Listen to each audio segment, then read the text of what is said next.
दिल्ली में हवा की गुणवत्ता आज भी गंभीर स्थिति में है। केंद्रीय प्रदूषण नियंत्रण बोर्ड के मुताबिक द्वारका में AQI 486 और IGI एयरपोर्ट पर 480 दर्ज किया गया है। आया नगर की बात करें तो यहाँ 464 और जहांगीरपुरी में वायु की गुणवत्ता 464 रिकॉर्ड की गई है। दिल्ली हर तरफ से जमीन से घिरी हुई है, ऐसे में हवा के मामले में इसकी स्थिति कीप जैसी है। पड़ोसी राज्यों की मौसमी हलचल का सीधा असर दिल्ली NCR पे पड़ता है।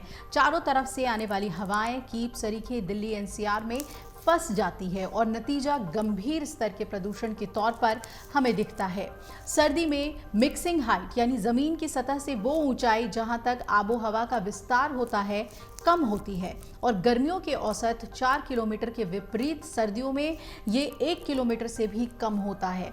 वहीं वेंटिलेशन इंडेक्स की अगर बात करें यानी मिक्सिंग हाइट और हवा की चाल का अनुपात रेशियो, तो ये भी सकरा हो जाता है सर्दियों में। इसके प्रदूषक ऊंचाई के साथ क्षैतिज दिशा में भी दूर दूर तक नहीं ये फैल पाते। पूरा इलाका ऐसे हो जाता है जैसे कंबल से उसे ढक दिया गया हो, एक गैस चैम्बर में तब्दील हो जाती है दिल्ली।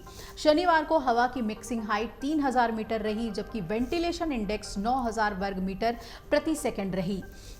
गर्मी के उलट सर्दियों में दिल्ली पहुंचने वाली हवाएं उत्तर, उत्तर पश्चिम, उत्तर, उत्तर पश्चिम और पश्चिम से दिल्ली NCR में पहुंचती है। वातावरण की ऊपरी सतह पर चलने वाली यही हवाएं प्रदूषकों को दूसरे शहरों से दिल्ली तक पहुंचाती है, जबकि धरती की सतह पर चलने वाली हवाओं की चाल धीमी हो जाती है। शनिवार सतह पर चलने वाली हवाओं की दिशा उत्तर और उत्तर पश्चिमी रही और इसकी चाल हर घंटे औसतन 6 किलोमीटर ही थी, जबकि हर घंटे 10 किलोमीटर होना चाहिए। और इससे दूर से आने वाले प्रदूषकों का सतह की हवाओं के सुस्त पड़ने से दूर तक जाना संभव नहीं रहता। अब गर्मी के मौसम में हवाओं की दिशा पूर्वी हो जाती है। इस दौरान भी कई बार पश्चिमी दिशा से अफगानिस्तान, पाकिस्तान, राजस्थान के रेगिस्तानी इलाकों से गर्म हवाएं दिल्ली NCR तक पहुंचती हैं। इससे वातावरण में गर्मी अधिक बढ़ती है और गर्मी के मौसम में भी हवाएं अपने साथ धूल के कण लेकर आती है, लेकिन हवा की रफ्तार अधिक होने की वजह से ये दिल्ली NCR से निकल जाती है।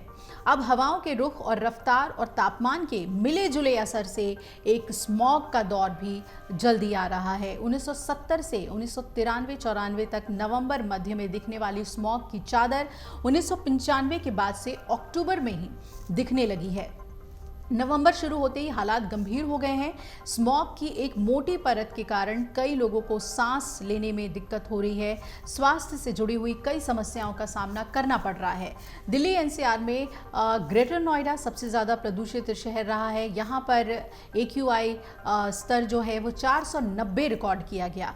नोएडा की बात करें तो यहाँ AQI 408 और गुरुग्राम में 404 रिकॉर्ड हुआ है। भारतीय मौसम विभाग के अधिकारी ने बताया कि अगले कुछ दिनों में यह तापमान में किसी तरह का कोई बदलाव तो नहीं होने वाला, लेकिन नोएडा, ग्रेटर नोएडा में न्यूनतम तापमान 17 डिग्री सेल्सियस और अधिकतम 31 डिग्री सेल्सियस रहेगा। गुरुग्राम में भी कमोबेश यही तापमान रहने वाला है। अगर आप ये वीडियो YouTube पर देख रहे हैं तो हमारे चैनल को सब्सक्राइब करें और बेल आइकन को दबाना ना भूलें। अगर आप Facebook पर ये वीडियो देख रहे हैं तो हमारे पेज को लाइक करें।